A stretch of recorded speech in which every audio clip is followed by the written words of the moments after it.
Biar firman-Mu pagi hari ini berakar, berdasar, sangat kuat sampai ke pusat hati kami Tuhan. Sehingga pengajaran pagi hari ini menjadi fondasi dalam pelayanan kami, menjadi fondasi dalam perjalanan kekristenan kami.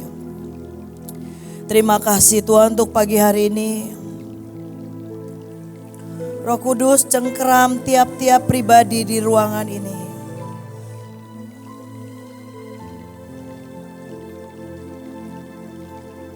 Biar firman ini ditanam di tanah yang subur dan membawa dampak sampai ke 34 provinsi. Terima kasih Tuhan, dalam nama Tuhan Yesus. Amin. Shalom semuanya, selamat pagi. Tidurnya enak? Puji Tuhan. Makannya enak? Oke, saya mau cerita dulu. PPT-nya bisa nanti. Mahanaim, founder Mahanaim itu Ibu Panglima Mikael Indriati Cipto. Papahnya bernama Bapak Yusak Cipto. Batra, founder Batra adalah Pak Yusak Cipto. Saya itu melayani sampai 4 generasi.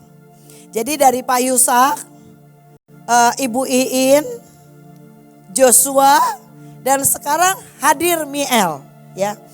Jadi selama saya memulai perjalanan kekristenan, dan dulu saya bukan orang Kristen, saya ateis, nggak punya agama, dan 25 tahun yang lalu pas saya lahir baru, hamba Tuhan yang melayani saya lahir baru, saya ikutin karena saya mau mengerti bagaimana perjalanan kekristenan. Tetapi hamba Tuhan itu tidak kuat mendidik saya. Kenapa? Saya terlalu nakal, saya terlalu kasar, saya terlalu mengerikan buat beliau. Sehingga satu hari di hari ulang tahunnya dengan menangis beliau berkata seperti ini. Saya minta maaf kepada anak-anak yang lahir baru lewat saya seorang nabi. Saya bukan gembala, jadi saya tidak bisa melanjutkan menggembalakan kalian. Kalian yang sudah lahir baru, carilah gembala masing-masing. Nah, saya nggak pernah ke gereja, saya nggak pernah Kristen, saya nggak tahu jadinya harus gimana. Singkat cerita, saya ketemu dengan Bu Iin mengajari saya banyak hal dari saya usia 20 tahun sampai sekarang usia saya 45 tahun. Dan saya melayani founder Batra yaitu Pak Yusak Cipto selama 4 generasi. Nah, saya tidak mendengar saja, tetapi saya menyaksikan bagaimana cara beliau hidup. Bagaimana keseharian beliau. Pak Yusak adalah orang yang menghabiskan sangat banyak waktunya mencari wajah Tuhan. Beliau setiap jam 5 pagi pasti doa dengan anak cucunya, itu pasti dan gak pernah bolong. Dari Bu Iin kecil sampai Pak Yusak meninggal. Sampai Bu Iin sekitar umur 50 tahun. Sebuah pengajaran dari beliau itu berakar, berdasar sangat kuat. Diimpartasikan dalam hidup saya. Dan beliau selalu mengajarkan yang namanya jalan kehambaan. Jalan pengabdian. Tetapi setelah sekian lama perjalanan, saya mencermati generasi hari-hari ini maupun perjalanan para pemimpin hari-hari ini, hati kita itu mulai dengan mudah bergeser dari jalan ini. Sedangkan jalan pengabdian, jalan kesetiaan, jalan kehambaan itu harus menjadi sebuah fondasi. Saudara kalau lihat Pak Yusak itu bukan orang yang spektakuler. Beliau orang yang sangat sederhana. Tetapi kehadirannya saja bisa menopang sekian banyak orang. Sampai satu hari ada peringatan dari Nabi bahwa beliau adalah Metusalah di abad 2000. Di abad ini. Arti Metusala adalah gini, pada waktu Metusala pulang ke surga, maka banjir besar itu akan memenuhi bumi. Pada waktu tiang pancang yang besar ini diambil pulang, maka Indonesia harus waspada terhadap segala macam bencana. Demikian yang dinubuatkan oleh begitu banyak hamba Tuhan. Seringkali persepsi kita, nalar kita, atau background kehidupan kita membuat setiap kali kita mendengar kata hamba itu bukan sesuatu yang menarik. Kenapa? Karena dunia ini mengedukasi umat manusia, memfermentasi orang-orang Kristen. Dunia itu mendidik orang untuk punya jenjang. SD, SMP, SMA, kuliah S1, S2, S3. Nanti kamu akan berhasil. Jadi persepsi berhasil, ukuran dunia. Seluruh umat manusia diedukasi bahwa jenjang karir, penitian kehidupan adalah SD, SMP, SMA, kuliah S1, S2, S3, kerja, naik pangkat. Dia mengajari kita untuk mengambil jenjang seperti ini. Kemudian bagaimanapun juga didikan dunia, didikan pendidikan membuat kita terdorong mengejar prestasi, puncak. Tetapi hukum ini terbalik dengan hukum kerajaan surga. Dan pada waktu kita mendengar bahwa hukum ini terbalik dengan hukum kerajaan surga, kita harus menjungkir balikan hidup kita dan itu gak gampang. Tanpa kehambaan, tanpa pengabdian, tanpa kesetiaan, gak mungkin ada sebuah fondasi yang kuat dalam sebuah pelayanan maupun sebuah perjalanan.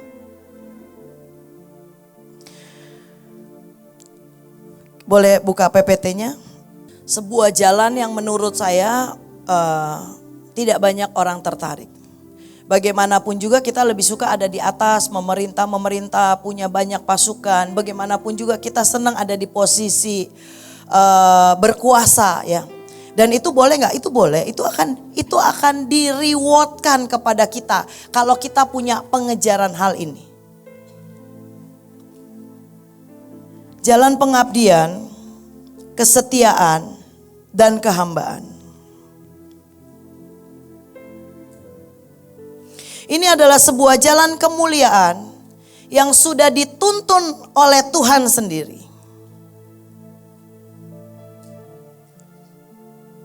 Saudara bayangkan ya, perjalanan kekristen perjalanan Tuhan Yesus itu seperti ini. Dari raja yang mulia,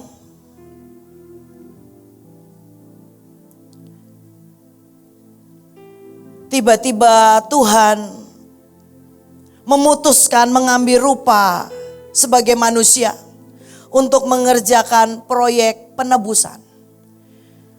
Itu sudah terjadi pada hari di mana Adam dan Hawa, hari itu Adam dan Hawa, pada waktu mereka melakukan kesalahan, tiba-tiba di surga Bapa, Tuhan Yesus dan Roh Kudus sudah berkata kepada anak. Mereka melakukan kesalahan. Mereka berbuat dosa. Harus ada seseorang yang turun ke muka bumi ini dan mengerjakan karya penebusan. Sehingga pada waktu dunia penuh dengan dosa dikembalikan lagi ke sebagaimana yang ada di hati Tuhan. Dan 2000 tahun yang lalu Tuhan Yesus dengan segala kehidupan mulianya di surga, dengan segala jejeran malaikat di surga, dengan sekian banyak pasukan yang dia miliki, harus turun ke muka bumi untuk masuk ke rahim seorang wanita saja. Kita tidak akan mampu bisa merasakan apa yang ada di hatinya. Itu sulit sekali. Tapi semampu kita membayangkanlah. Dan pada waktu Tuhan mengambil tindakan seperti itu, ada sebuah message di Alkitab yang dikatakan dengan jelas. Kalau engkau mau jadi yang paling besar, hendaklah engkau menjadi pelayan, hamba. Tetapi saya cermati jalan ini bukan jalan yang diminati oleh banyak orang. Mengapa? Karena menurut saya fondasinya, pengertiannya, persepsinya itu banyak yang salah. Ya, kita akan urai pelan-pelan. Kita punya banyak sekali waktu.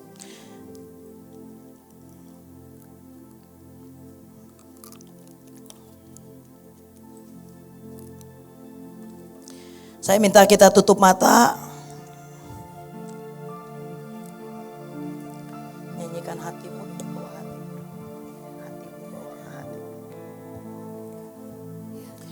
Tuhan, Tuhan, Tuhan,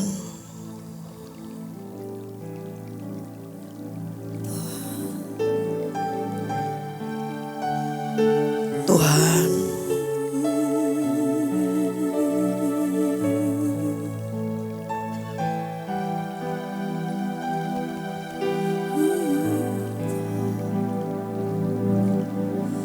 Tuhan, ku datang kepadamu dengan seluruh kerinduan.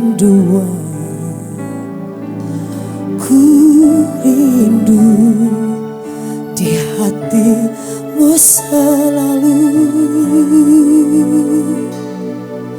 tersungkur mendekat di kakimu. pagi hari ini Tuhan, biar ada penataan ulang kembali perjalanan kami denganmu. Mungkin selama ini banyak hal, banyak fondasi yang salah yang sudah terbangun menjadi pilar dalam kehidupan kami.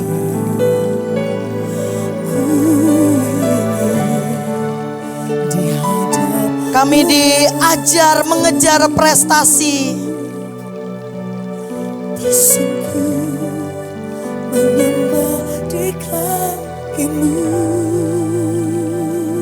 Kami diajar untuk mengejar hal-hal yang sangat besar.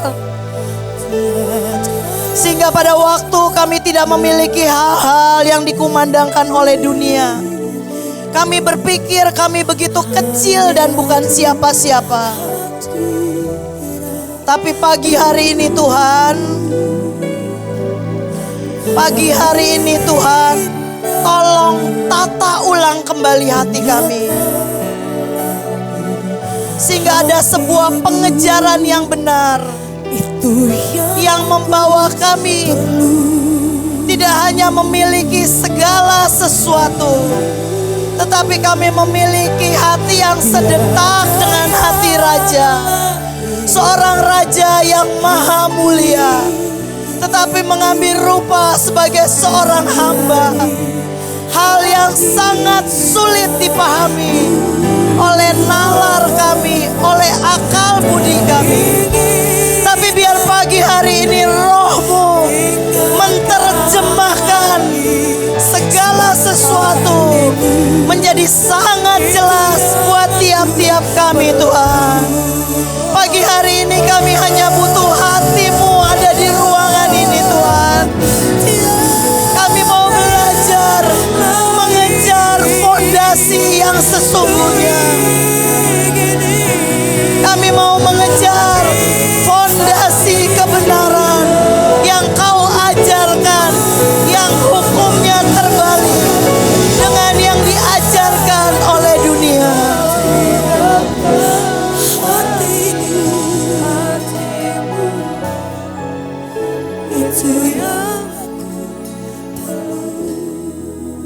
Terima kasih Tuhan. Terima kasih Tuhan. Dalam nama Tuhan Yesus. Amin. Saya sering diminta untuk memuridkan dan sebagainya gitu. Tiba-tiba saya mencermati. Ternyata jalan ada satu hal yang cukup mengganggu saya ya. Saya bergumul apakah saya akan cerita ini atau tidak cerita gitu ya. Tapi biarlah saya cerita dan saya tidak sebut namanya. Waktu perjalanan Batra ada orang-orang yang sudah puluhan tahun melayani pemimpinnya. Tetapi 30 tahun kemudian Tuhan cuma bilang gini, itu loh orang yang gak punya akar dalam hidupnya, pengejaran akan pengabdian dan loyalitas dan kehambaan. Dan setelah pemimpinnya meninggal, saya lihat keputusannya cukup mengerikan. Semua keputusannya hanya untuk dirinya menurut pengamatan saya. Dan ada beberapa hal yang seharusnya dijaga, tapi itu sudah tidak dihiraukan lagi. Dan itu membuat saya bertanya seperti ini, Tuhan, Bu Iin hari ini masih ada. Dan dengan kekuatan rohnya beliau masih mencengkeram segala sesuatu. Apakah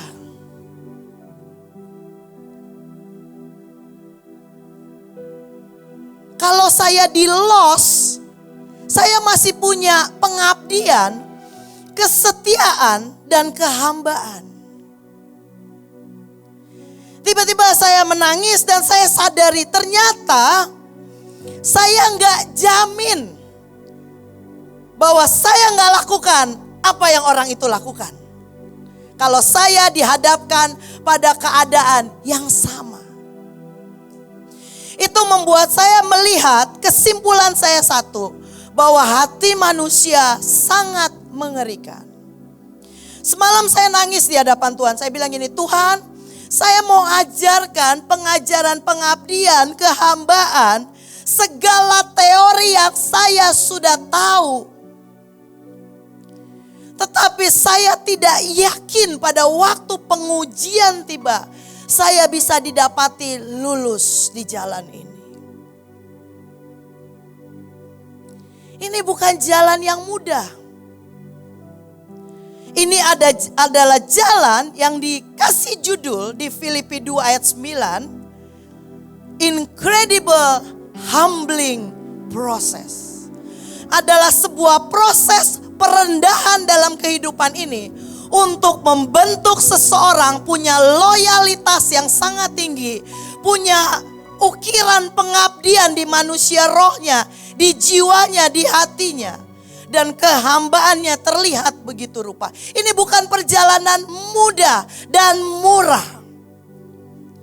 Dan jika saya mengajar Tuhan dan ujian itu datang, bahkan saya tidak bisa jamin setelah saya melayani 4 generasi bahwa saya orang yang mengerti pengabdian, punya loyalitas dan punya kehambaan. Kenapa? Saya kenal apa yang ada di hati saya. Di dalam pelayanan tidak bisa saya pungkiri, saya campur dengan kesenangan. Ada kesenangan-kesenangan tentu yang membuat saya ingin mendatangi tempat-tempat tertentu. Kesenangannya apa? Salah satunya diterima oleh orang itu. Kenal, akrab. Tapi sulit buat saya datang ke tempat gelap dan asing. Yang saya gak kenal, orang itu gak kenal saya. Masih banyak motif-motif yang perlu dibersihkan. Dan waktu saya doa, saya bilang gini, Tuhan, saya mau ajarkan apa kepada pasukanmu yang sudah datang 34 provinsi. Saya hari ini rasanya tidak sanggup berdiri dan seakan-akan memberikan cerita tentang betapa teladannya saya kepada mereka. Karena saya tahu apa yang ada di hati saya. Kalau saudara saksikan, semua yang saya kerjakan, saya akan berdiri di belakang pemimpin saya. Apa yang beliau butuhkan dengan sigap akan saya kerjakan. Saya tidak pernah bergerak keluar dari Mahanaim berdasarkan kayaknya saya mau pelayanan di sini nggak bisa. Begitu mandat dan perintah keluar dari tempat ini, baru saya keluar dari tempat ini. Saya nggak pernah punya jalan sendiri. Tetapi saya tahu teriakan dari hati saya yang paling dalam. Yang sering kali saya berkata, Tuhan, saya mengingini me time more and more. Itu jeritan yang terus ada di hati saya.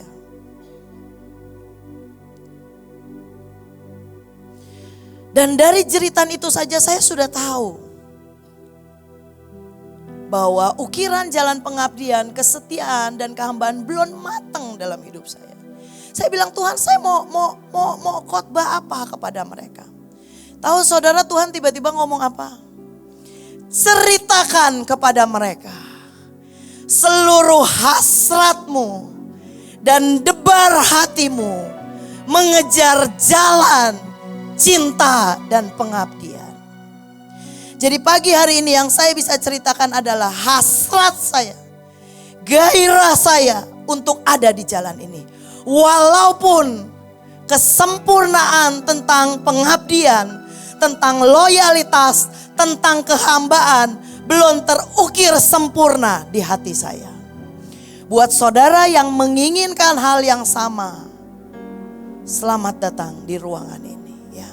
Karena itu saya beri judul Jalan Pengabdian, Kesetiaan dan Kehambaan. Saya katakan kesetiaanku dan pengabdianku adalah kasih karuniamu. Dan saya coba baca berulang-ulang firman Tuhan. Pada waktu Tuhan memberi contoh kepada umat manusia. Jika seseorang raja yang agung mulia sudah jadi raja, dia harus turun ke muka bumi. Saudara tahu gak sih kalau harus turun ke muka bumi itu downgrade-nya rasanya gimana ya? Kita yang tinggal di Jakarta atau kita yang biasa tinggal di kota besar, saudara kalau harus mendatangi desa-desa kecil, yang satu hal aja, toiletnya jongkok saja. Toiletnya jongkok saja. Itu sudah sangat menyusahkan buat orang kota. Bayangin ya, dari tinggal di kota, turun ke desa. Itu sudah menyusahkan. Saudara bisa bayangin, kita gak akan pernah mampu house splendor surga itu. Seberapa mulianya, atmosfer damai sejahteranya. Saling menghormatinya. Sampai damai sejahteranya itu bisa dihirup sama kulit tubuh kita. Begitu adem dan begitu dingin. Dan sampai masuk ke tulang, itu atmosfer surgawi. Saudara kalau mendarat di Aceh, saudara bisa rasa atmosfer yang berbeda. Kalau saudara mendarat di Jakarta, saudara bisa rasa kota materialistis dengan semua cinta duniawinya. Itu ada atmosfernya di tiap kota. Kalau saudara pergi ke Amerika, saudara bisa rasakan nafas Illuminati di situ. Jadi dari surga yang segitu mulianya, Tuhan rela turun ke bumi. Sudah turun ke bumi, ada di dalam kandungan seorang wanita, yang seorang manusia, dan kemudian mengapa Tuhan enggak lahir di hotel bintang 5? Atau enggak gini, karena ini raja segala raja. Maka tiba-tiba di tahun itu di mana belum ada hotel bintang 5, tapi sudah tercipta untuk persiapan Yesus Kristus kita. Enggak ada story itu. Saya rasa itu cerita umum yang semua orang sudah tahu lah ya. Kita mau enggak mengambil satu momen, satu waktu, mungkin 30 detik saja, pejamkan matamu, bayangkan mengapa dia mau melakukan hal itu. Kemudian setelah Tuhan menjadi manusia, dia harus tunggu 30 tahun. Tinggal bersama orang tuanya. Baru puncak pelayanannya, puncak kemuliaannya ada di kayu salib. Dari dia meninggalkan kealahannya, merendahkan diri, mengambil rupa seorang manusia, dan lebih rendah lagi mengambil rupa seorang hamba. Dan lebih rendah lagi mengambil rupa seorang hamba di dalam ketaatannya. Dia mati sebagai hamba. Yang lebih rendah lagi, dia mati terhitung di antara para pemberontak. Yang pagi hari ini saya ingin ajarkan adalah, mampukah saudara mengidentifikasikan apa yang menjadi pengejaranmu pagi hari ini dengan contoh yang sudah Tuhan kita berikan?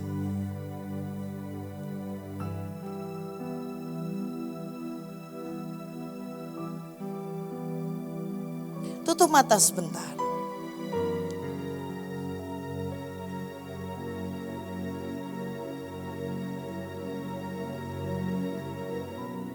Kita ingin menyatu dengan Bapa, Putra, dan Roh Kudus. Pada waktu deklarasi itu disampaikan, itu menjadi debar hati kita. Menyatu dengan Bapa, Putra, dan Roh Kudus. Tetapi untuk menyatu dengan Bapa, Putra, dan Roh Kudus, ada sebuah jalan yang sudah dititi oleh Tuhan Yesus dan dia memberi contoh kepada kita. Bahwa dia merendahkan dirinya begitu rupa. Saudara bayangkan pemimpin saudara. Saudara bayangkan orang-orang di komunitasmu. Pejabat-pejabat nomor 2 dalam hidupmu. Suamimu, istrimu, orang-orang yang harus kita layani. Kemudian coba identifikasikan hatimu. Betapa sebalnya engkau dengan pemimpin.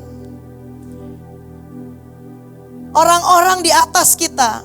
Atau sekeliling orang-orang di komunitas kita. Yang gak cocok dengan kita.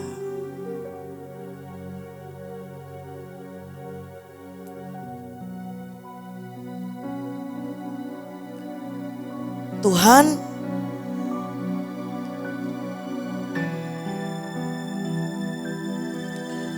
biar pagi hari ini kami mengambil waktu untuk membiarkan Kau melakukan penataan ulang Tuhan. Seringkali kami ingin revival dengan harga murah. Seringkali kami ingin ada di atas dengan shortcut. Kami berpikir, kami mendengar hembusan perkataan iman dari mesbah. Dan itu akan langsung melakukan transformasi.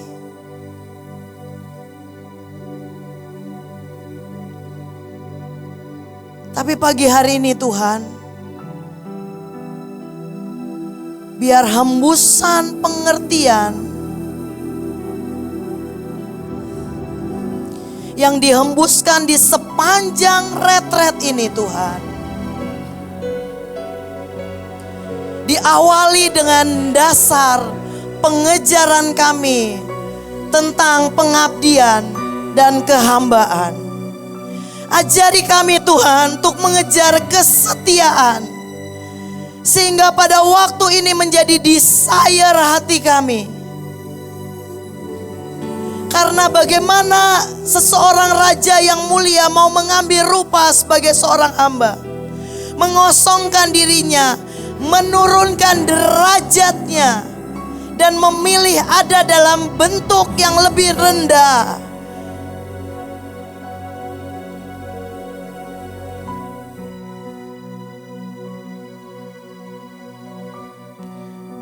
Kami ingin menjadi besar tanpa mau sehati dengan Kau dalam hal ini. Tolong kami pagi hari ini Tuhan, tolong. Biar anugerah yang sama Tuhan, Kau tanamkan di hati setiap kami. Firman-Mu berkata, bahkan para pemberontak akan ada dalam barisan para pahlawanmu.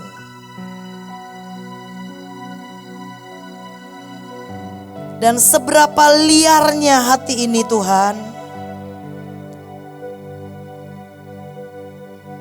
seberapa berontaknya hati ini. Seberapapun kami menata dalam bahasa yang manis dan baik, biar ada penataan ilahi terjadi pagi hari ini. Kami mengejar apa yang ada di detak jantung hatimu Tuhan, tentang jalan pengabdian, jalan kesetiaan, jalan kehambaan. Terima kasih Tuhan. Dalam nama Tuhan Yesus. Amin. Jika saudara sudah memutuskan mengejar jalan ini, maka Tuhan akan memberikan saudara otoritas. Di tengah pelayanan ya, di tengah pelayanan saya cermati di Mahanaim. Orang-orang di Mahanaim itu punya divisi jelas. Punya pemimpin dengan karakter masing-masing. Ya. Walaupun pemimpinnya lembut, kadang punya kerewelan tertentu. Ketika kita submit di bawah seseorang, dan waktu perintah yang diberikan tidak sesuai dengan apa yang kita mau, ada orang-orang tertentu punya kemampuan untuk mengikuti divisi lain dengan berbagai alasan. Akhirnya itu diberikan, itu dipenuhi, itu dikasih, dan kemudian ketika dia nggak cocok lagi di situ, dia cari lagi tempat lain. Ini bukan masalah di pemimpinnya, ini masalah di dianya. Kenapa? Karena ada roh pengembara di dalam hidup seseorang. Kenapa roh pengembara ini ada dalam hidup seseorang? Bagaimanapun juga ada akar dari Esau. Esau, sebuah perkataan kutuk keluar dari mulut Tuhan. Bahwa Esau, engkau akan menjadi pengembara. Dan engkau akan sulit sekali mencari nafkahmu. Tanah tidak akan gemuk-gemuk. Ya. Yakub mendapat berkat. Simple, perkataan berkat yang keluar dari mulut Ishak bisa kelihatan dari negara Jordania, dari negara Israel. Tuh, Ishak tidak mengucapkan kata-kata berkat. Jordania hari ini adalah keturunan Esau. Israel hari ini yang menguasai seluruh dunia, ya. Kemarin dia ditembakin rudal 3.000. Mereka nggak tahu gimana, di langit tidak terlihat ada apa-apa, tapi ada dom yang menangkal 3.000 rudal. Ini benar-benar negara yang menguasai dunia. Ini berasal dari mana? Perkataan berkat yang keluar dari mulut Ishak. Bahwa orang-orang akan menjadi hamba-hambamu. Orang mau upaya apapun, dia akan menjadi hamba bangsa Israel. Tetapi untuk Esau tidak ada perkataan berkat. Makanya dia bilang gini, tanahmu tidak akan gemuk. Jadi apapun yang ditanam, kalau ditanam sama Yakub wortelnya segini. Mau diapain juga wortelnya segini.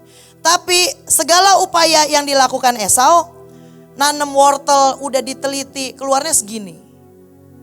Segini. Loh itu benar, itu hanya karena perkataan spiritual blessing dari leluhur mereka. Sesimpel itu kalau mau dirangkumkan. Makanya perkataan kutuk pernah keluar dari mulut Tuhan. Tuhan mengutuk roh pengembara. Roh pengembara adalah berasal dari orang yang tidak menghargai panggilan ilahi. Mereka lebih memilih untuk punya jalannya sendiri. Banyak orang kelihatannya tetap bergabung dengan komunitas, tapi dia tidak di bawah tudung seseorang. Waktu saya memutuskan satu hari ya, kira-kira mungkin 15 tahun yang lalu. Saya sudah lebih baik, sudah gak pukul orang ya, udah gak udah.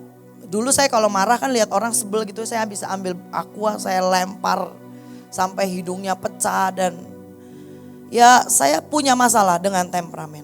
Setelah 5 tahun saya ikut buin, karakter saya mulai sembuh. Saya mulai bisa kerja. Dan kemudian satu hari saya takut sekali kalau beliau berkata seperti ini. Ruth, hidupmu sudah lebih baik, kamu cari pekerjaan. Saya takut sekali. Saudara tahu di tengah retret apa yang saya lakukan? Roh Kudus mengajari saya untuk begini. Saya berlutut depan Bu In dan saya bilang gini, Bu, izinkan saya mengabdikan hidup saya seumur hidup saya untuk melayanimu. Jadikan saya budak, jadikan saya hamba, biarkan saya jadi supir atau apapun. Saudara tahu kenapa saya lakukan itu? Karena saya tahu hanya pada waktu selama saya terkoneksi dengan roh beliau, segala sesuatu dalam hidup saya akan terkendali dan teratur. Dan itu saya belum belajar tentang Abraham dan Lot. Abraham adalah orang yang punya perjanjian.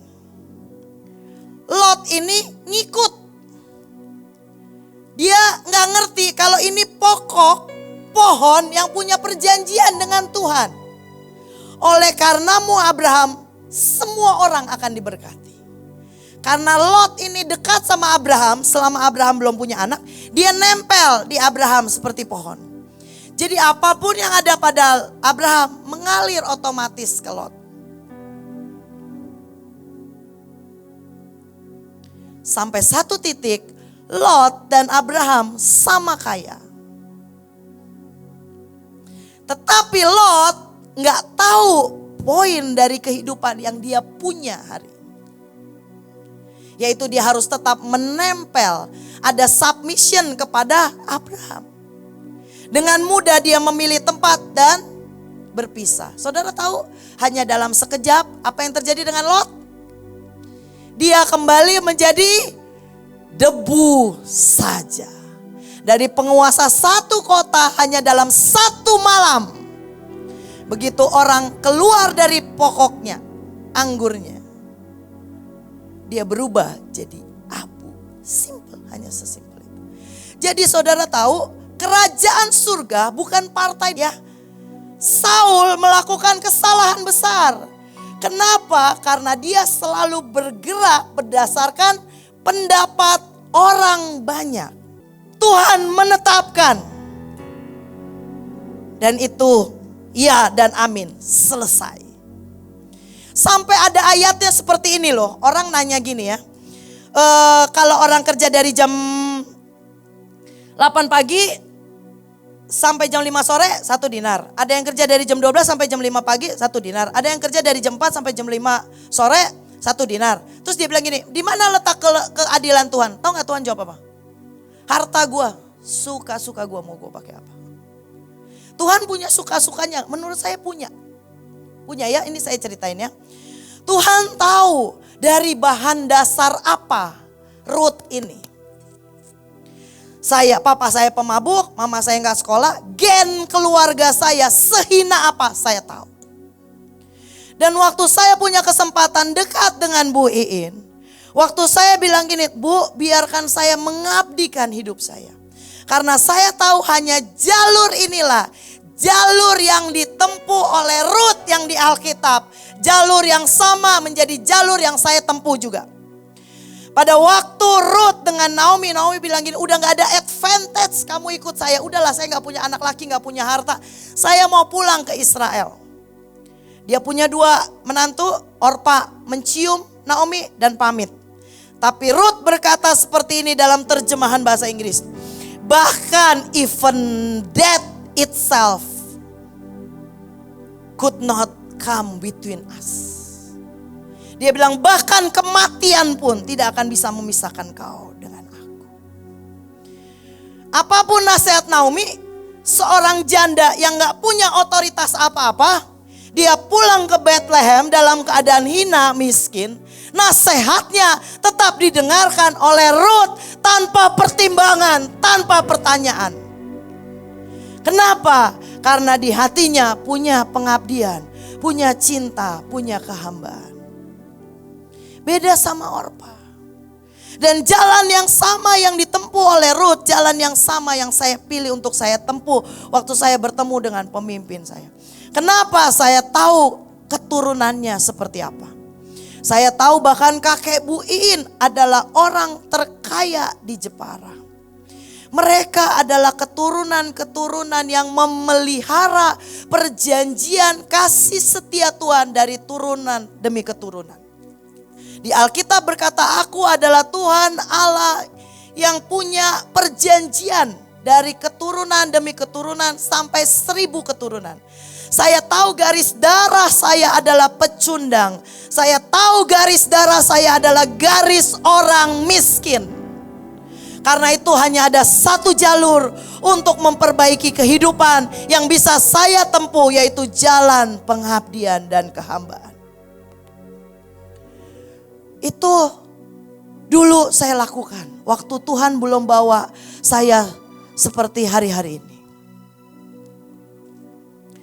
Setiap kali saya pergi ke provinsi, setiap kali begitu banyak orang menghormati saya. Saya kalau jalan dari TK sampai dapur untuk ngecek dapur aja, minimal 10 orang memberi hormat. Setiap kali mereka memberi hormat, saya ingatkan diri saya dari mana saya diambil. Kenapa saya ingin jalan kehambaan, pengabdian, loyalitas terukir matang dalam hidup saya. Itu pengejaran saya. Banyak orang berpikir mereka bisa punya jalur sendiri. Saudara mau tahu salah satu jalur kenikmatan menjadi seorang hamba, pengabdi seperti apa? Saya gak mau ceritain jelek-jeleknya aja ya. Bu In kalau marah percayalah akan marah lebih banyak dengan kata-kata yang paling parah ke saya. Tapi saya gak mau cuma ceritakan sisi itu. Saudara tahu gimana pun juga kami menjadi sangat dekat. Tuhan itu lebih suka, lebih dekat sama hambanya, budaknya. Kenapa? Karena seringkali budak gak terlalu banyak menilai dia. Gak terlalu banyak bawel. Yang ada di hatinya cuman serve. That's it. Serve only. Kenapa? Karena aku berhutang budi, aku berhutang nyawa, aku berhutang hidup. Dan aku tidak berhak komen apapun tentang engkau.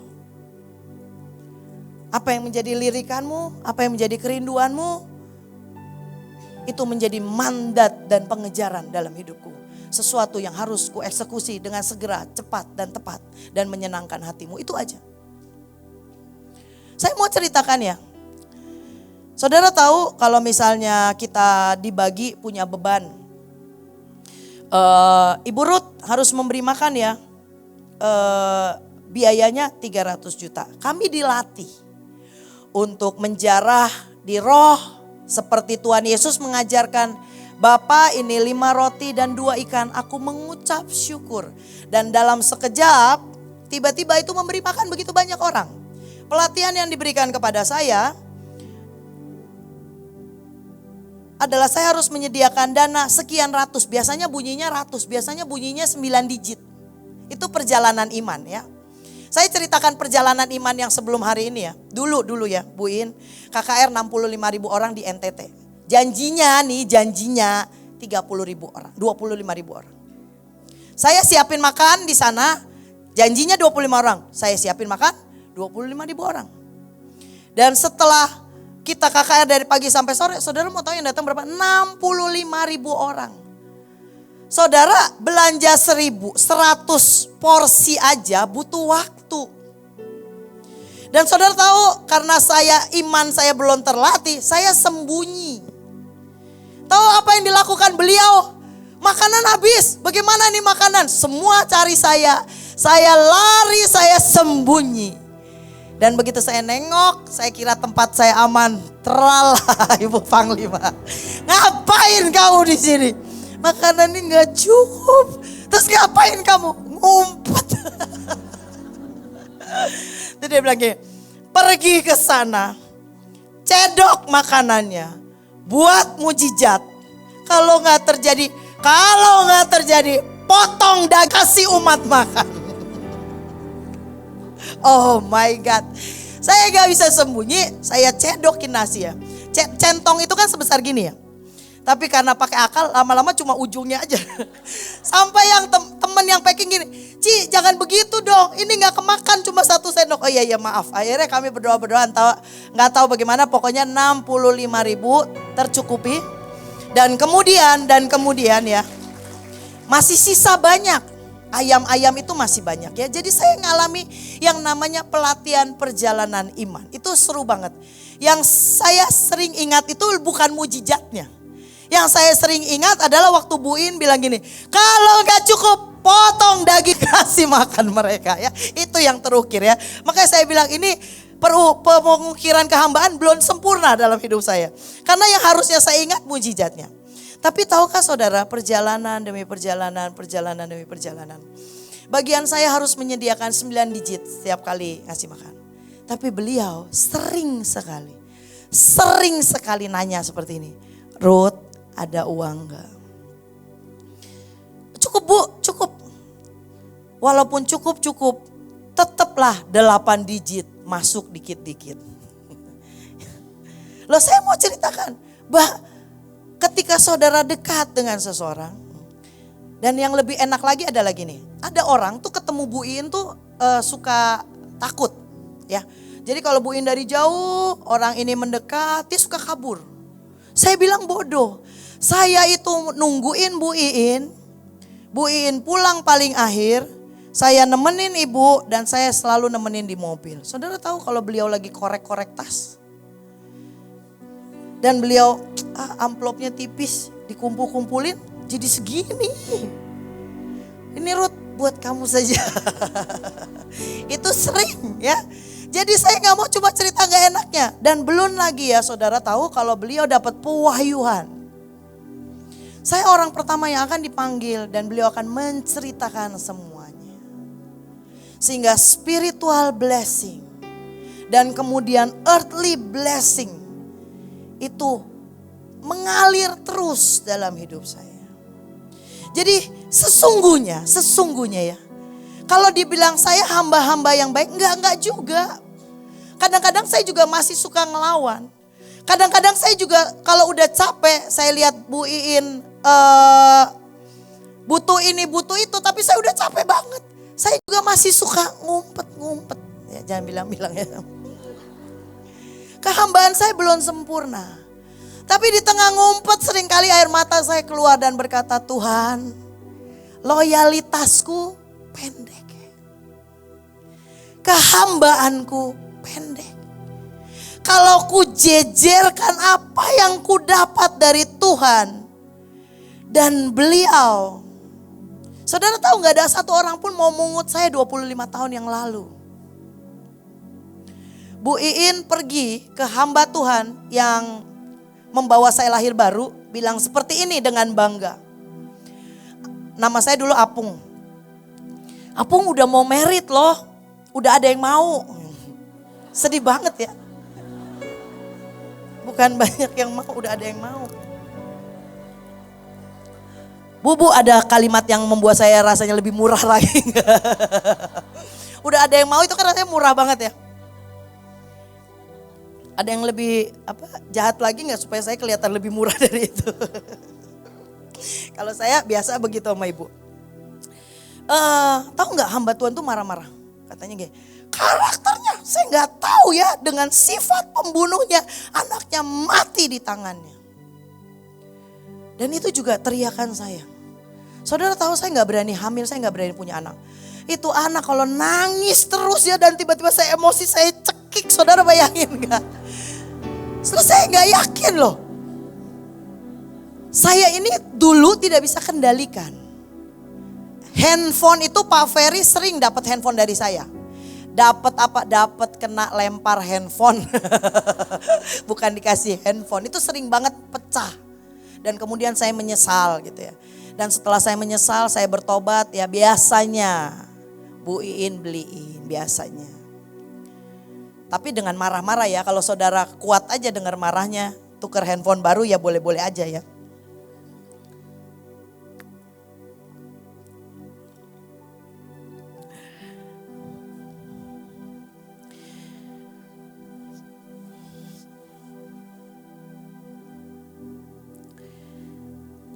Seringkali ya kita cuma perlu punya kerinduan mengejar jalan ini. Pada waktu kita punya sedikit pemahaman saja. Dan kita punya sedikit desire aja. pada waktu kita sungguh punya desire aja yang sama. Saudara tahu nggak, Tuhan itu udah gembira banget. Karena nggak banyak orang ingin mengejar ada di jalan ini. Next slide.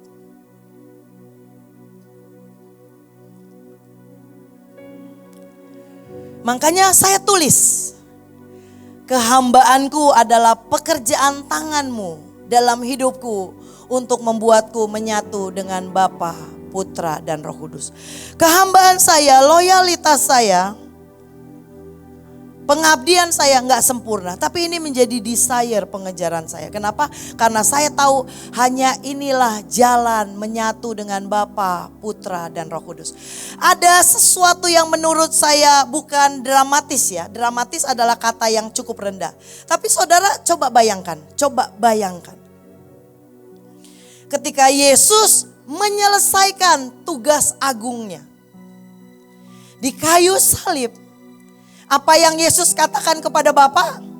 Setelah derita dari Via Dolorosa sampai dia juga jengkel sama murid-muridnya ya. Tuhan pernah jengkel, tahu gak sih? Sering. Hei kamu yang kurang percaya, hei kamu yang kurang iman.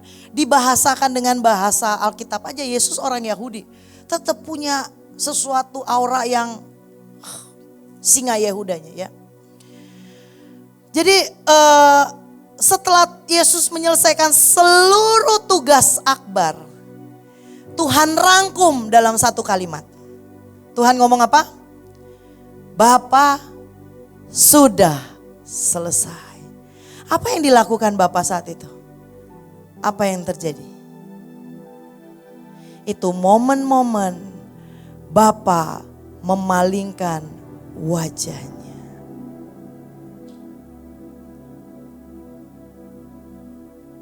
Saudara bayangin ya, tugas mulia dalam pelayanan bisa semulia apa sih dibandingkan dengan Yesus?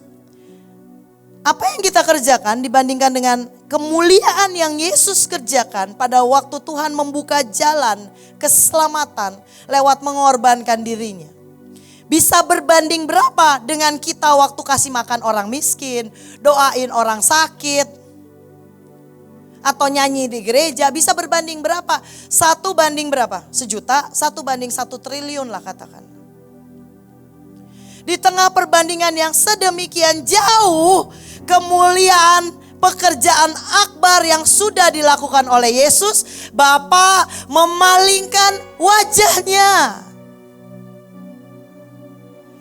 Jadi kalau kita sudah mengerjakan pekerjaan kita dan kita tidak dapat perhatian dari pemimpin, bahkan mungkin kelihatannya kita tidak dapat upah sebanyak teman kita, Anda ada di jalur ini, angkat tanganmu dan mengucap syukurlah. Dan katakan, Tuhan biar momen ini kau pakai untuk mengukir cerita tentang pengabdian. Setidaknya dari sekian detak hatimu, ada 1 detak aja hatiku seirama dengan hatimu. Di dalam jalur cinta dan pengabdian ini. Yang ingin saya tanamkan pagi hari ini adalah kita mengejar di jalur ini. Tetapi kita jangan menjadi begitu frustrasi waktu kita menemukan bahwa jalur kehambaan kita penuh cacat, penuh celah. Teruslah menginginkan ini. Teruslah berhasrat untuk memiliki jalan ini. Sebab inilah jalan yang bisa membuat kita sehati dengan hati Tuhan. Kenapa? Karena Bapa di surga, pada waktu dia melihat umat manusia mengejar jalan cinta dan pengabdian, waktu dia melihat umat manusia mengejar jalan kehambaan, jalan kesetiaan, dia akan ingat pada waktu Yesus di kayu salib berkata, Bapa sudah selesai. Dan hari itu, momen itu, di dalam cintanya Bapa tidak tahan waktu seluruh dosa di seluruh dunia diserap dalam tubuh Yesus, tergantung di kayu salib dalam keadaan sangat hina, setengah telanjang, diludahi, berdarah-darah, terlihat menyedihkan, sulit diterima hati Bapak. Karena itu Bapak memalingkan wajahnya. Jadi kalau ada satu penduduk bumi saja punya pertanyaan dalam hatinya, jalan kehambaan itu seperti apa? Jalan pengabdian seperti apa? Apa arti kesetiaan? Pertanyaan tulus yang menjadi sebuah pengejaran dalam hidupmu cukup membuat surga memalingkan wajahnya dan meresponi apa yang ada di hatimu. Dan kemudian Tuhan akan membuat jalan setapak demi setapak, demi setapak, demi setapak yang harus engkau lalui. Saya punya satu anak pemuritan ya. Ini sudah berlangsung 1 tahun saya mendiamkan dia. Saya sebel dengan semua kerewelan jiwanya. Saya bilang gini. Dia bilang gini, kasih saya kesempatan terakhir. Saya tahu waktu dia minta kesempatan demi kesempatan, tujuannya cuma apa? Cuma pengen ngintil saya, dekat dengan saya. Saya nggak mau. Saya bilang gini, oke, ini perintah terakhir.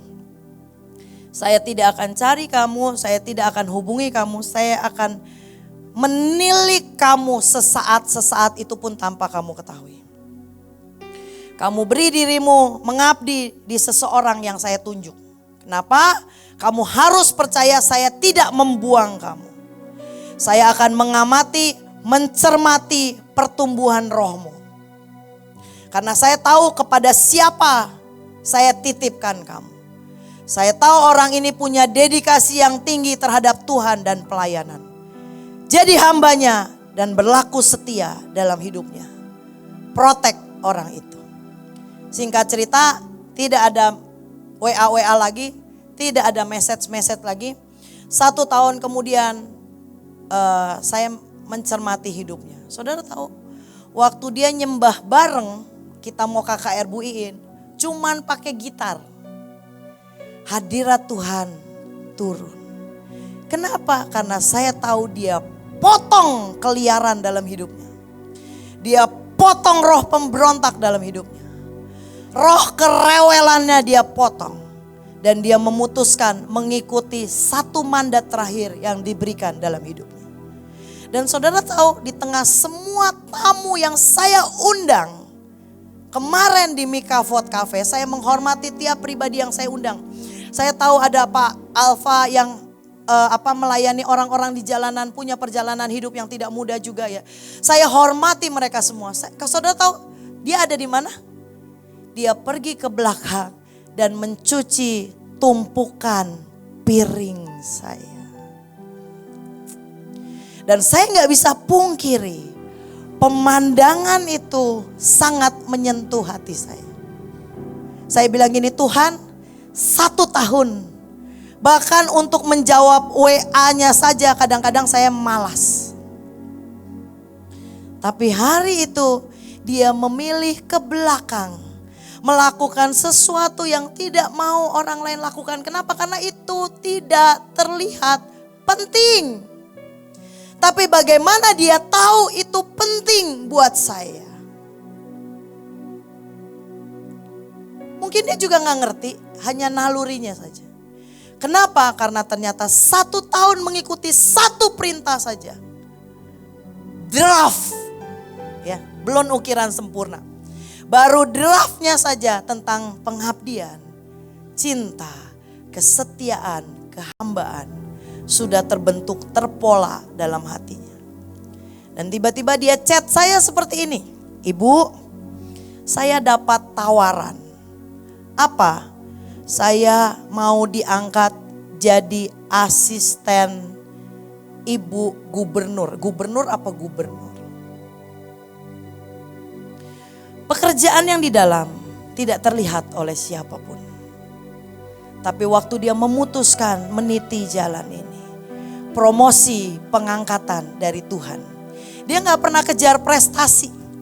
Yang dia lakukan hanya mengikuti pemimpin yang sudah saya tunjuk untuk tempat dia melakukan submission. Itu aja. Nah, kita pengen menjadi hamba Tuhan, besarnya besar. Hambanya nggak kita telusurin. Hambanya nggak kita urai, kita identifikasikan dan kita masukkan hidup kita di situ. Kita pengen hamba Tuhan yang besar, silakan. Besarnya itu memikat hati kita. Tapi hambanya nggak memikat. Perhatikan apa yang kau kejar. Menjadi besar itu hanya reward kecil yang akan Tuhan tambahkan pada waktu draftnya tentang cinta dan pengabdian berhasil diukir dalam hidup kita, ya. Ada seseorang yang melayani di Batra. Beliau mungkin melayani puluhan tahun lebih lama dari saya. Dan waktu Pak Petrus Agung meninggal, beliau mengalami goncangan juga.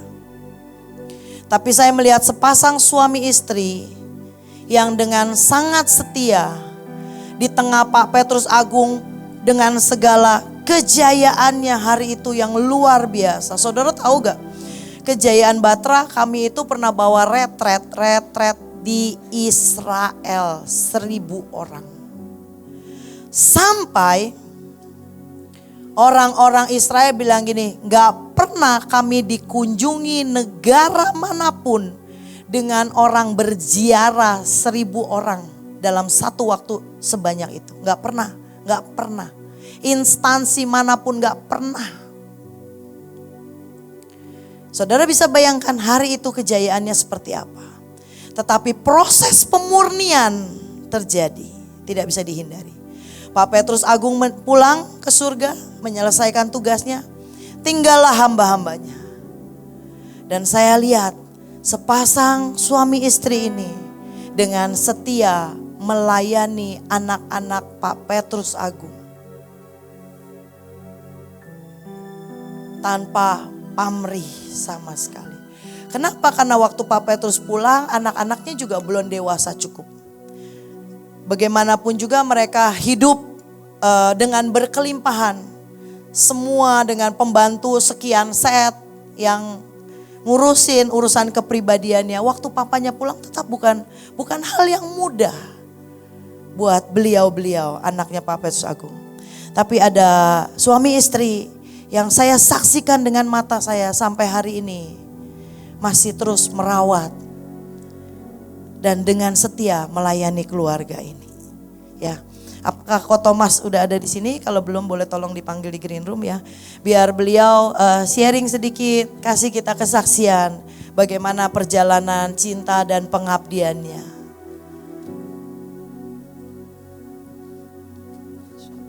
Terima kasih Ibu Ruth. Ya, ini kelas yang tidak mudah dan seperti Ibu Ruth sampaikan di awal, ini jalan yang berat, harganya mahal, tidak murah, apalagi contohnya Tuhan Yesus dari surga turun ke dunia. Tapi ini jalan kemuliaan saudara. Ini jalan kemuliaan, tapi memang tidak mudah dan tidak setiap orang mau. Terutama kalau sudah menjalani. Mungkin di awal, mari kita berdoa dulu ya. Yuk. Taruh tangan kita di dada Tuhan, bicara kepada setiap kami. Ukirkan hatimu dalam hidup kami lewat setiap perkataan firman-Mu yang sudah dimulai dari tadi pagi Tuhan. Kau bicara terus dalam hidup kami. Berikan Roh-Mu mengajar kami. Roh Kudus, ini hidup kami. Kami mau berikan sepenuhnya dalam tangan. Bicara kepada kami Tuhan. Buka pikiran dan pengertian kami. Buka hatimu kepada setiap kami Tuhan. Terima kasih Bapa. Dalam nama Tuhan Yesus. Amin. Ya, ini jalan yang tidak mudah. Jalan yang mahal sekali saudara. Mungkin kalau di awal sepertinya senang. Tapi setelah kita berjalan makin lama tidak makin mudah sebetulnya. Tapi modal yang perlu kita punyai adalah modal hati. Hati yang mau diproses, hati yang mau dibentuk, hidup yang mau diubahkan, karakter dan juga mengerti panggilan dan tempat kita. Dan mengingini semua yang dari Tuhan. Seperti tadi yang dikatakan Ibu Ruth, pengejaran. Jadi kita perlu menginginkan apa yang Tuhan mau dalam hidup kita yang sempurna. Sudah, itu aja. Itu satu fokusnya yang kita kejar. Apa yang menyenangkan hatinya, apa yang membuat Tuhan senang, disukakan. Tapi ketika perjalanan ini berlangsung, seringkali memang tidak mudah. Dibutuhkan namanya komitmen. Komitmen itu tidak tergantung situasi, hujan panas, cuaca dingin, cuaca tidak menentu, kondisi seperti apa, itu komitmen. Dan itu salah satu yang membuat kita bisa bertahan dalam segala situasi. Tapi penundukan diri, kerendahan hati juga perlu dibutuhkan dalam hal ini, saudara. Kalau kita mau diproses oleh Tuhan, itu salah satu modal yang besar dalam hidup kita. Apapun yang terjadi. Saya mau cerita tentang hidup saya, ada istri saya juga di belakang. Seperti tadi yang diceritakan oleh Bu Ruth, saya jadi staf di gereja, waktu itu masih zaman Pak Petrus Agung ya. Tahun 92 istri saya, waktu itu belum istri saya, 94 dia diangkat sebagai sekretaris pribadi Pak Petrus Agung. Saya mau mulai karena saya punya panggilan dari sejak muda, sejak SMP Tuhan memberikan firman-Nya pada saya dan saya tahu satu kali saya akan jadi hamba Tuhan. Kemudian setelah selesai kuliah saya menjadi staf. Waktu itu gereja kami miskin, saudara. Gaji saya pernah dicicil 2 kali. Serius, 2 kali. Tapi waktu itu karena masih single, masih numpang hidup sama orang tua, sudah enggak mikir. Ya. Dan gereja kami pokoknya miskin. Sampai akhirnya Tuhan berkati kami pindah tempat dengan hutang bank. Kemudian saya dalam hidup saya ini saya berkali-kali pindah departemen. Awal-awal saya ini jadi penulis warta, jadi saya buat pengumuman, cari renungan dan sebagainya. Dari situ hidup saya sebagai hamba Tuhan dimulai. Kemudian saya juga pernah pindah setelah itu dipercaya sebagai bendahara. Saya tahu persis waktu itu gereja masih belum besar dengan gedung yang pertama yang kita beli dengan hutang bank. Saya tahu persis berapa banyak yang masuk, keluar untuk apa dan sebagainya. Pernah satu kali saya dinaikkan gajinya oleh Pak Petrus Agung, saya berkata, Pak, apa enggak terlalu banyak? Saya sempat ngucap gitu tanpa spontanitas saya ngomong gitu. Karena saya tahu keadaan gereja seperti apa. Setelah itu saya pernah pindah juga ke bagian audio visual. Audio video saya ngedit video, ngedit kaset dan sebagainya. Setelah itu pernah jadi ketua pemuda, kaum muda remaja, saudara. Setelah itu yang terakhir saya jadi staf di sekolah Alkitab. Dan setelah beliau berpulang saya bukan mengembara ya, tapi berkeliling memberitakan firman Tuhan.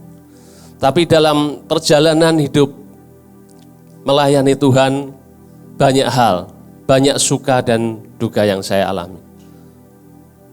Semua mesti ada harganya.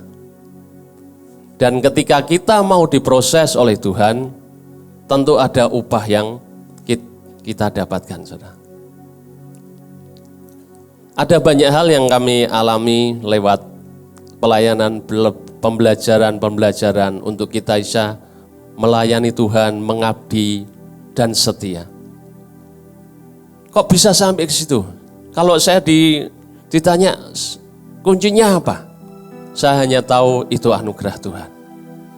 Karena banyak hal kalau sudah kita melayani, apalagi di lingkungan bahtera, ada banyak gosip, saudari nanti di luar diomongin sesat, diomongin macam-macam begini, begitu. Tadi pagi saya ketemu dengan seorang pemimpin di tempat ini, dia cerita, wah saya digosipkan begini, padahal saya tidak ada hubungannya. Itu nanti akan jadi makanan yang biasa buat setiap kita, saudara. Digosipkan, nanti akan mengalami penolakan, dimarah-marahi mungkin oleh pemimpin saudara, ditegur, mungkin ada teman-teman yang iri. Itu sudah harus menjadi makanan biasa buat hidup kita. Kalau kita enggak punya mental yang kuat, sedikit ngek, wah, saudara kita tidak akan pernah tahan dalam pelayanan. Percayalah. Dunia pelayanan itu seringkali orang lihat, wah kelihatannya enak gini. Tapi kalau saudara sudah masuk di dalamnya, tidak dalam tanda seenak yang kita seringkali bayangkan, saudara. Itu perlu yang namanya mengorbankan diri, mengorbankan semuanya. Kalau kita mau mempertahankan diri, susah untuk kita nih masuk dunia pelayanan yang sesungguhnya. Kalau kita sungguh-sungguh mau namanya mengabdi, itu artinya menanggalkan semua yang dari diri kita sendiri. Berasal dari kita sendiri, saudara. Ego kita, kesombongan kita, kemanusiaan kita. Kita itu akan dihabisi oleh Tuhan. Tapi itu jalan yang mulia. Jalan pengabdian, jalan kesetiaan, jalan kehamba. Dan upahnya tentu ada. Hari ini kami menikmati apa yang pemimpin kami nikmati, Pak Petrus Agung. Beliau punya rumah 3, beberapa kali pindah rumah. Dan hari ini kami juga punya rumah 3, yang pertama tapi sudah kami jual. Dan kami tinggal di komplek yang sama. Dan kami tahu ketika kami dipindahkan Tuhan dalam kompleks perumahan yang sama, ternyata ada maksud Tuhan supaya menjadi dekat. Saya waktu zaman Pak Petrus Agung, setiap hari kalau saya tidak kemana-mana, saya antar jemput beliau, saudara. Jadi sopir pribadinya. Beliau mau berangkat jam berapa ke kantor, mau berangkat ke gereja, atau mau ke pelayanan, melayani umat, saya ngantar, saudara. Dan memang seperti yang Ibu Ruth katakan, pewahyuan, kalau beliau dapat sesuatu mesti diceritakan dulu. Dan itu yang menjadi kesukaan saya, ngobrol. Karena seringkali yang diceritakan di mimbar ini kan hasil matangnya, ngalami gini. Tapi kan seringkali dapurnya itu tidak bisa diceritakan secara detail. Tapi ketika kita melayani, mengabdi, kita akan mengerti, saudara, bahwa tidak mudah juga jadi seorang pemimpin. Tapi ketika kita sungguh-sungguh melayani, mau mengabdi, kita bisa menikmati apa yang pemimpin kita nikmati. Tentu dengan harga yang perlu dibayar juga, saudara. Setelah Pak Petrus Agung dipanggil pulang, kami tetap berkomitmen untuk melayani keturunannya. Kami mendedikasikan hidup kami untuk mendukung anak-anaknya, meskipun mereka jauh lebih muda dari kami, bahkan bisa dianggap jadi anak-anak kami. Tapi kami belajar untuk menghormati, mendukung mereka, mendoakan mereka. Dan kalau kami dapat sesuatu dari Tuhan, kami sampaikan. Tapi tetap kami tidak, harus begini. Kami tidak ngatur sampai segitu. Kami dapat seperti ini, silahkan putuskan apapun yang kalian putuskan, kami dukung dengan sepenuh hati. Dan saya juga bersyukur anak-anak kami yang sudah mulai remaja dewasa hari ini juga bersama-sama melayani anak-anak Pak Petrus Agung. Dan saya percaya kami akan melihat kemuliaan Tuhan yang lebih besar dari sebelumnya. Selalu ada harga yang dimahal, tapi jalan pengabdian itu adalah jalan kemuliaan. Amin.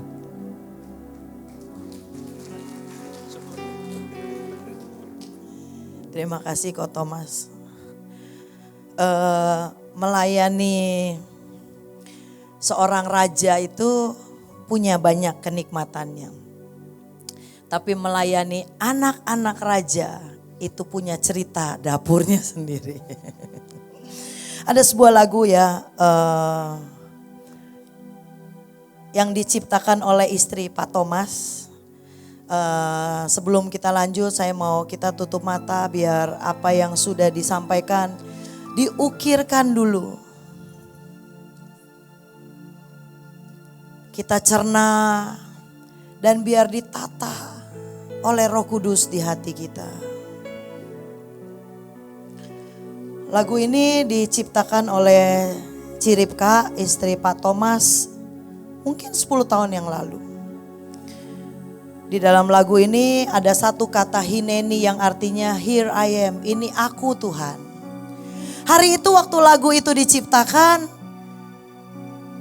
Pak Petrus Agung Bahtera dalam kejayaannya di mana kami mengadakan retret tidak hanya di Israel, di Rusia, membawa sekian ratus orang sampai puncaknya Israel 1.000 orang. Kami retret di Cina, kami retret di Rusia, kami retret di Korea, kami retret di Ukraina, kami retret di Jerman. Saudara bisa bayangkan.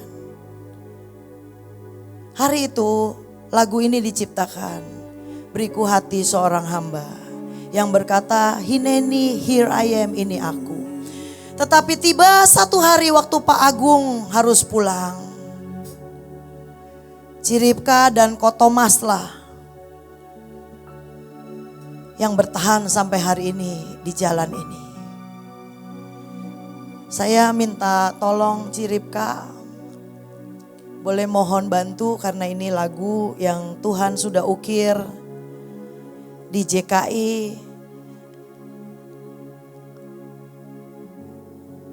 Ciripka itu komposer.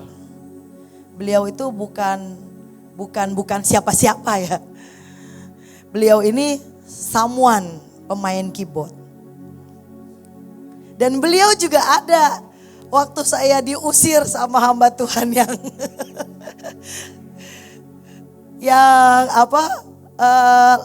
bawa saya lahir baru, beliau ada. Waktu itu saya pernah sempat dititipin sehari di rumahnya. Jadi beliau juga cukup tahu nakalnya saya seperti apa ya. Saya mau lagu ini ya, pada waktu seseorang memainkan gelombang. Dan lagu ini tiap notnya ada di dalam hidupnya dan hatinya. Dan biarlah gelombang ini meradiasi kita semua pagi hari ini. Sehingga ada teriakan yang sama.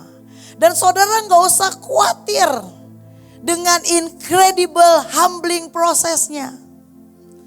Percayalah, kemuliaan yang kita terima tidak seberapa dengan penderitaannya. Jangan saudara berpikir bahwa hari ini Ciripka dengan Ko Thomas luntang lantung gak jelas. Kita gak pernah tahu bahwa firman Tuhan yang berkata kalau engkau mau jadi besar, hendaklah engkau menjadi pelayan sesamamu. Dan kau gak pernah tahu kalau hari ini di hadapan surga, beliau-beliaulah yang terlihat besar. Dibandingkan mungkin hamba-hamba Tuhan yang besar di muka bumi ini. Kita gak pernah tahu. Ya, saya minta kita tutup mata. Biar lagu ini mengukir relung hati kita pagi hari ini. Tuhan, Tuhan. Tuhan.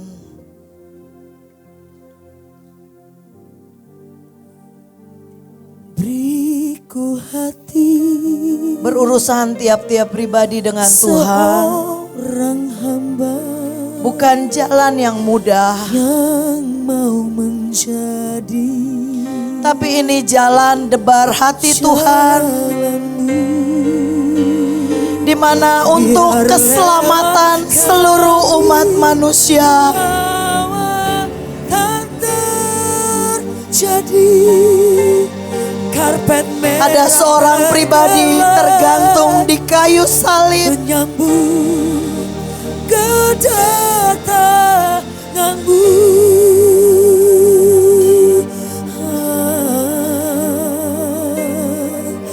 Beriku hati, minta hatinya.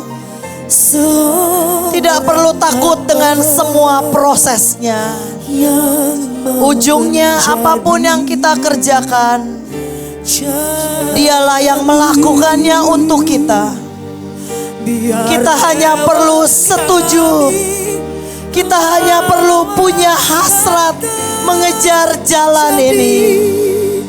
Karpet merah tergelam, sehingga pada waktu Tuhan kita datang yang kedua kali, kita termasuk dalam barisan-barisan penggelar karpet merah. yang menyambut kedatangannya Tuhan. Ukir hati kami pagi hari ini. Biar tiap-tiap pribadi berurusan dengan Tuhan. Tuhan, tata ulang fondasi kekristenan kami. Tata ulang kepemimpinan kami. Karpet merah tergelar menyambut kedatanganmu.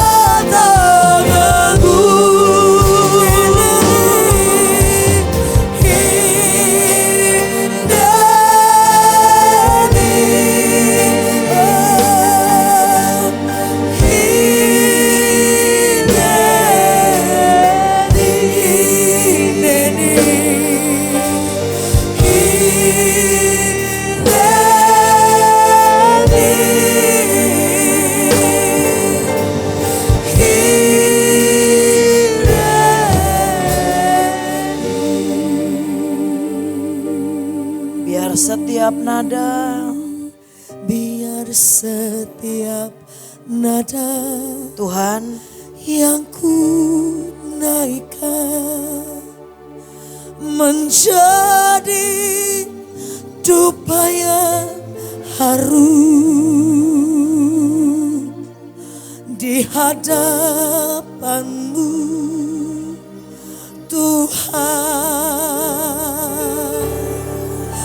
My Master Adonai,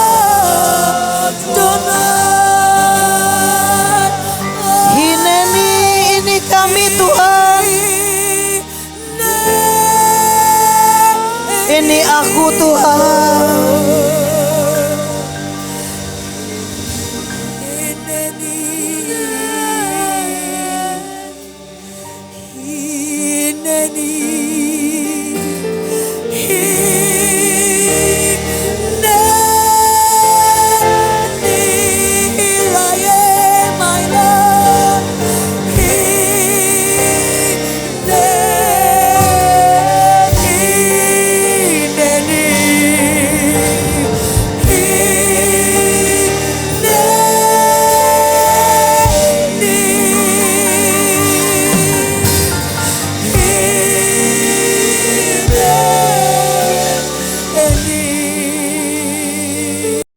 Implan Tuhan, implan di hati kami. Implan di hati kami Tuhan. Pengejaran kami akan jalan ini.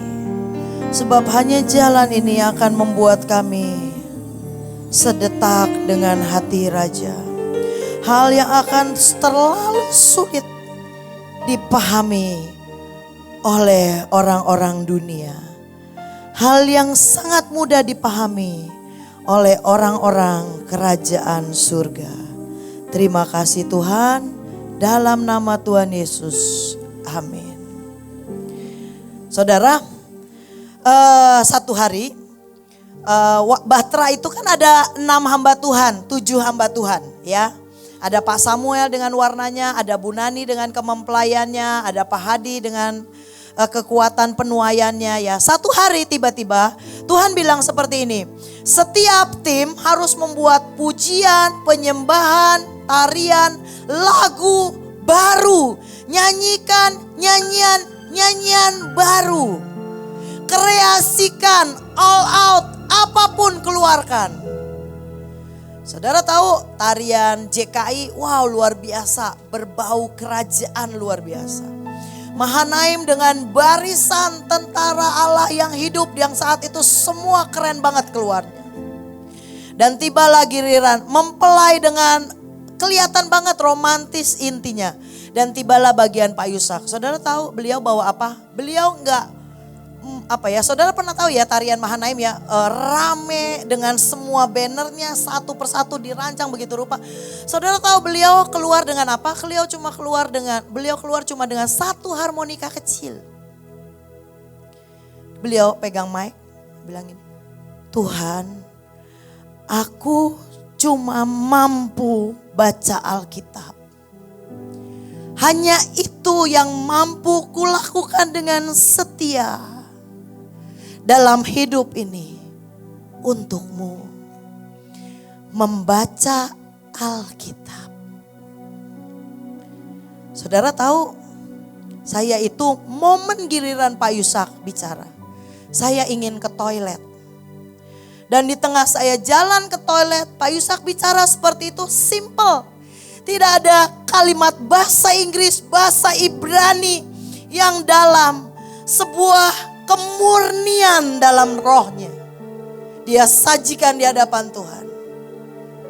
Ini yang bisa kunyanyikan. Saudara tahu beliau main harmonikanya, lagunya gini. Duduk dekat tahta, berdiam di kakimu. Lagunya cuma main itu, beliau cuma main pakai harmonika. Rekamannya masih ada. Saudara tahu, seumur hidup saya nggak pernah mengalami heavenly realm seril itu. Itu mata saya sampai nggak bisa bedain. Saya bukan orang yang nabi yang lihat di roh itu nggak terlalu ya. Waktu saya mau pipis, tiba-tiba hati saya tersentuh dan saya membalikan badan. Saya menatap ke Holy Stadium yang dihuni oleh 15.000 orang. Holy Stadium yang besar sekali. Saudara tahu, saya lihat seperti kertas ya, kayak orang dibuka.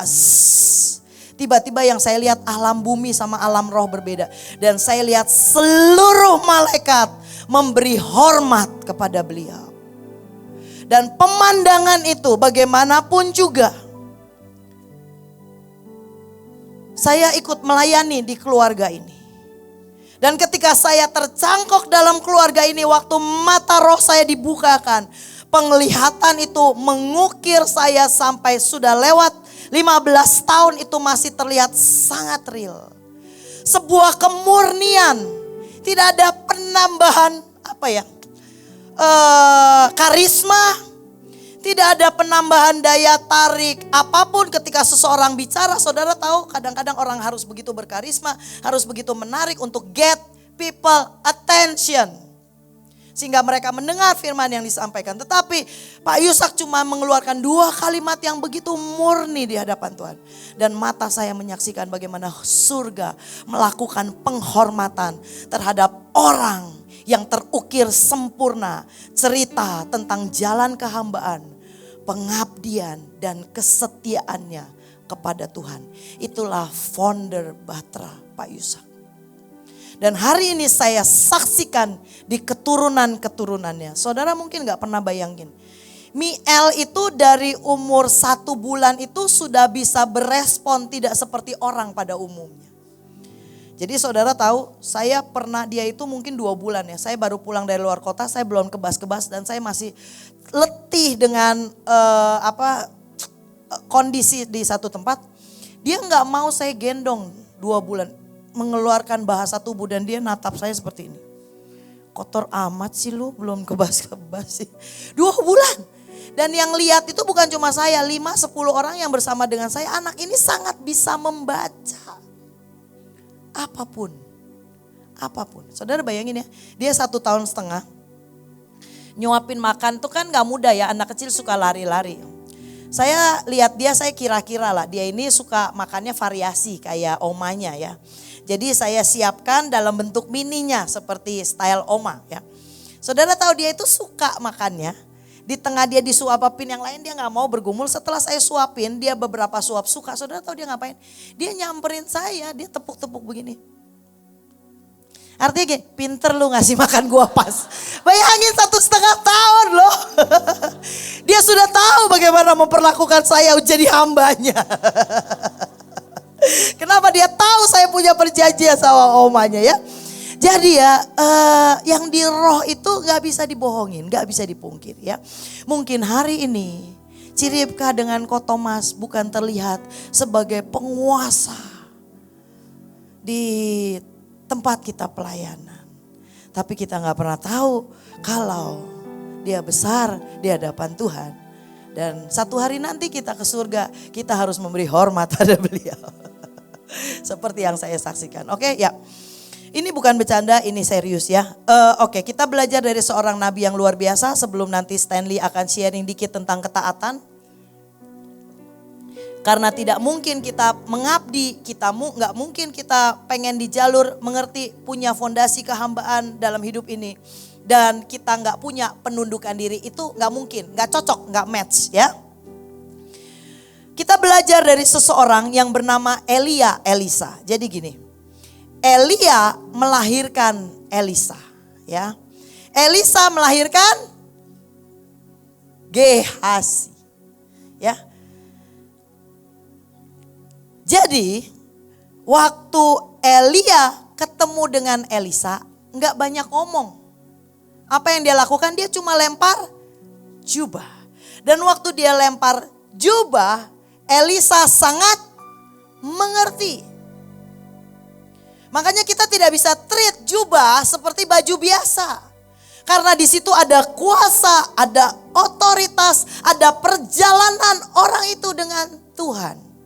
Dan waktu jubah itu dilempar, Elisa tahu dia harus mewarisi panggilan Elia. Karena itu dia nggak banyak ngomong, ya. Dia potong lembunya langsung. Dia nggak taruh di OLX dulu, siapa yang beli lembunya lebih mahal.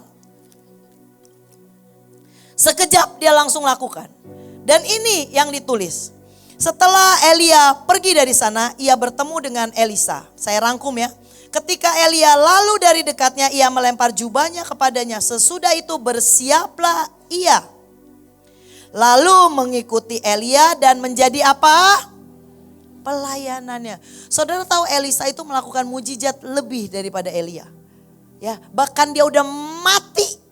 Orang dilempar kena tulangnya, hidup lagi. Bayangin, tulangnya masih punya kuasa, saudara. Dan orang ini memulai perjalanannya dengan menjadi hamba Elia, ya. Kalau saudara submit menjadi aspri, asisten pribadi, atau dalam bahasa kekristenan armor bearer, bujang pembawa senjata, hamba pribadinya, sekretarisnya. Dan Anda ikut dengan seseorang, Anda akan mengenal orang itu. Dan karakter orang itu bagaimanapun juga, kadang orang itu ilahi, kadang keluar kelemahannya, kadang keluar sisi gelapnya yang kau harus tanggung. Dan Elia bukan orang yang mudah. Beliau punya kemampuan apa? Menurunkan api dari surga. Jadi maaf Bapak Elisa, mungkin menurut saya ya, Elisa kenapa botak? Ya saudara jawablah sendiri, nanti di surga mungkin kita bisa konfirmasi benar nggak pengajaran saya pagi ini ya. Karena dia males ditemui tentara, dia bilang, Tuhan kalau aku hamba Tuhan sambar mereka, 50 belak kebakar mati. Wow. Saudara bayangin, apakah Elisa tidak bercacat celah sempurna dalam cuci tangan, cuci kaki? Mungkin dia kurang sabun, kurang garam, dan Elia mendesah aja tiba-tiba ada api kecil. Zzz, zzz, saya nggak tahu. Ya. Yang pasti Elisa juga galaknya minta ampun ya. Dan di tengah karakter-karakter kuat dari dua pribadi, Elisa menanti sekian lama untuk menerima warisan. Dan sepanjang Elia belum pulang, apa pekerjaan Elisa? Menjadi pelayan pribadi. Saudara menjadi pelayan pribadi seseorang, percayalah Anda tidak akan pernah tahu dapurnya ya. Yang mau tahu cerita dapur, tanyalah ke Pak Thomas ya. Karena dapur saya lebih enak kelihatannya ya. Oke, Gehasi adalah hamba yang tidak punya pengabdian. Bagaimanapun juga di Elisa terukir pengabdian, kehambaan, kesetiaan terhadap Elia menurut saya mencapai satu titik matang.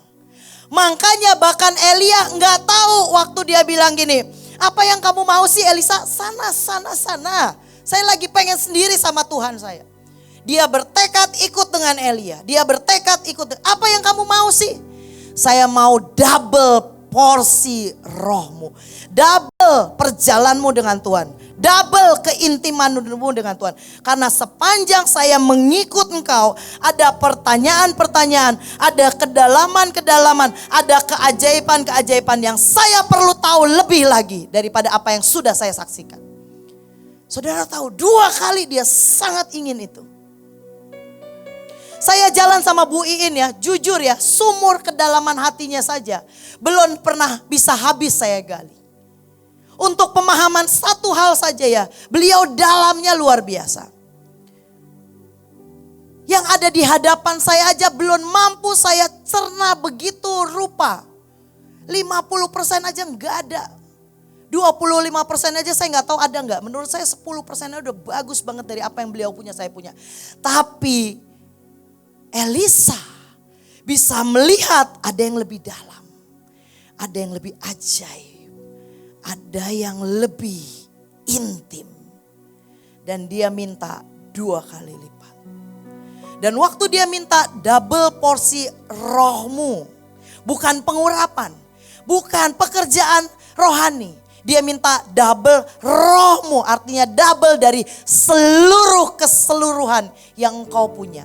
Saya cuma bisa berpartner sama Bu In soal hati dan makanan. Begitu soal sandang pangan. Begitu soal pakaian sudah harus pindah ke Bu Nike. Begitu soal sekolah harus sudah pindah ke Bu Iren. Begitu soal rumah singgah udah harus pindah ke Bu Nita. Begitu soal bisnis sudah harus pindah ke Bu Iren. Saudara bayangkan saya cuma bisa di satu jalur pangan. Ini double porsi. Dia mencermati, dia mengamati, dia menampung segala sesuatu yang ada di hati Elia. Wow. Orang ini menurut saya wow, fondasinya amazing ya. Singkat cerita, dia punya yang namanya Gehasi dan dia punya banyak anak-anak pemuritan nabi. Arti Gehasi adalah to see by experience. Ini orang yang gak terukir, hamba yang tidak punya pengabdian. Hamba yang gak punya kehambaan. Saudara karena situasi, kondisi mau tidak mau saudara menjadi hamba seseorang, betul? Ya, seringkali karena situasi, kondisi saudara menjadi hamba seseorang. Tetapi belum tentu kehambaan, pengabdian terukir dalam hatimu. Kenapa? Karena perhatikan bagaimana cara Gehasi menyelesaikan destininya ya. Tuhan itu setia. Jangan terlalu takut dengan proses dalam hidup ini. Jangan terlalu takut untuk ada di jalan kehambaan seakan hidup kita akan merana. Begitu kita punya kerinduan untuk pengen punya pengabdian, kehambaan, loyalitas terukir. Dan kita pernah bisa nangis meminta ini. Dia yang akan dengan setia mengukirkan buat kita. Masalahnya pada waktu ini terukir, saudara harus tahu dampaknya, rewardnya. Because of that obedience, karena ketaatan yang sudah dilakukan, maka Alkitab berkata, heavenly realm, earthly realm, demonic realm tunduk pada nama Yesus. Jadi saudara harus tahu pada waktu ini terukir di rohmu, berkat dari timur, barat, utara, selatan, tidak usah engkau perintahkan, mereka otomatis akan mengejarmu. Mereka akan pengen mendekat kepadamu. Jadi ini dulu harus terukir ya. Bagaimana cara Gehasi menyelesaikan panggilannya? Tuhan tuh ajaib banget loh. Saudara tahu dia itu kena kutuk Elisa. Karena dia bohongin Elisa, kemudian dia kusta, betul? Saudara tahu ini cara Tuhan menyelesaikan panggilan buat Gehasi. Keren banget. Makanya saya berharap pengajaran ini, pengertian ini membuat engkau tidak menjadi orang yang picik dan berpikir Tuhan butuh banget kamu jadi hamba untuk tunduk diinjak untuk melayani dia. Enggak, rewardnya jauh ya. Bayangin ya, dia pernah jadi hamba Elisa, dia dikutuk, dia kusta, betul? Orang kusta, kelereran dan tidak boleh ada di hadapan raja. Tetapi pertanyaannya, kenapa Gehasi bisa ada di ujung hidupnya di hadapan raja? Menceritakan tentang pekerjaan Elisa. Satu, mungkin Tuhan sembuhkan, kita nggak tahu ya. Tapi yang pasti satu hari bangsa Israel mengalami kelaparan yang hebat. Sampai tai burung aja laku dan dimakan. Ya, saudara bisa bayangkan kelaparan yang hebat sampai tai burung merpati saja laku dijual. Dan kemudian Elisa bernubuat dan berkata, besok harga tepung akan sangat murah. Saudara tahu siapa yang menyelesaikan pekerjaan itu? Di ujung belahan tempat lain ada siapa? 4 orang kusta yang sedang ada dalam hidup dan mati. Dan mereka berkata, toh besok mati, kita masuk aja ke perkemahan tentara Aram. Kalau kita dibunuh ya mati dibunuh. Kalau enggak ya 2 hari lagi kita mati kelaparan. Beda-beda tipis, kita ambil resiko yuk.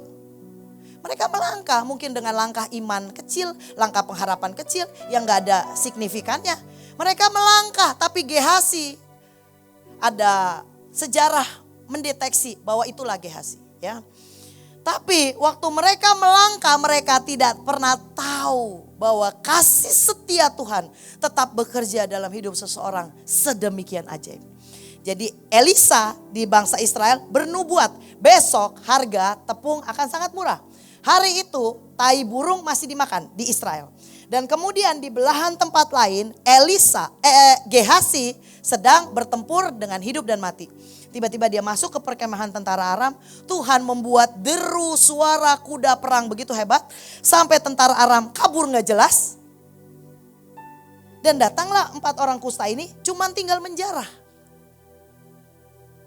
Dan kemudian dia lapor ke Israel bahwa ada banyak harta. Siapa yang Elisa bernubuat, siapa yang mengerjakan di ujungnya? Gehasi. Di dalam ketidakmengertiannya. Saudara pernah nonton film Moana gak? Pernah ya? Ingat ada Hehe. Nanti nonton lagi ya. Hehe ini ada ayam ya. Yang dia itu cinta sama Moana. Ini ayam goblok banget.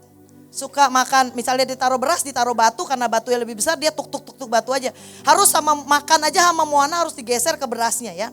Saudara bayangkan tiba-tiba dia mengikut dalam perjalanan panggilannya Moana. Dia ini cuma keikut.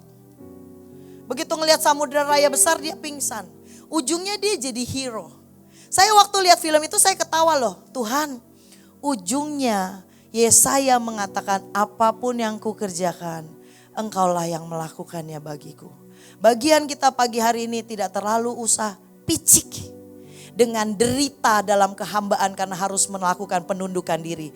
Setiap penundukan diri memotong keesauanmu dan kekainanmu. Hanya untuk Tuhan membuat sebuah jalur alasan dia memberkati kita. Seringkali penundukan diri kita belum sempurna. Pengabdian kita masih jauh dari kata sempurna. Kehambaan kita bahkan masih proses pengukiran yang sulit. Tetapi hasrat kita mengerti bahwa ini jalur seirama dengan hati Tuhan. Dan kita desperately menginginkan. Dan Alkitab berkata, tidak sadarkan diri. Suddenly, begitu saja terjadi. Aku hanya rindu mengejar arti cinta dan pengabdian. Punya loyalitas dan kehambaan. Tiba-tiba aku melihat diriku duduk di kereta para bangsawan. Saya mengalami, kalau saudara belum punya Tuhan dalam hidupmu, submitlah pada seseorang. Sebab tanpa ketaatan, tanpa penundukan diri, tidak pernah ada cerita jalan pengabdian. Tidak pernah ada cerita tentang kesetiaan. Tidak pernah ada cerita tentang kehambaan. Saudara dengar tadi Pak Thomas bilang, di tengah sedang enak, semua orang banyak yang ikut. Tapi waktu pemurnian dari lagu yang berkata, Hineni, bisa dihitung dengan jari. Orang-orang yang tinggal tetap setia. Saya berharap saya menjadi barisan orang-orang yang terhitung dalam kesetiaan.